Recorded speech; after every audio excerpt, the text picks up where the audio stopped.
দিচ্ছে দিচ্ছে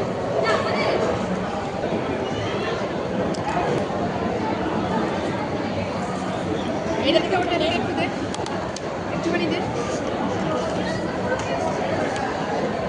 2 মিনিট দাঁড়া। এই কেচাপটা কেএফসি দিই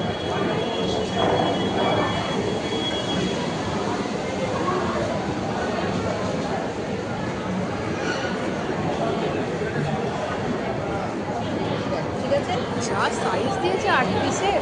বাবা একটুখানি পিসের মা সাইজ একটুখানি রেটটা দিয়ে দাও কি রেট? একটু রেট একটা তোলতো, তুই আগে শেষ কর না। বাস দিয়ে এটা একটু খা। না আমি খেয়েছি, একগাল খেয়েছি, তোদের নেই। আমি এইটা খাই। এই তো এটা আছে তো, এটা খা আগে, হাফ হাফ কর।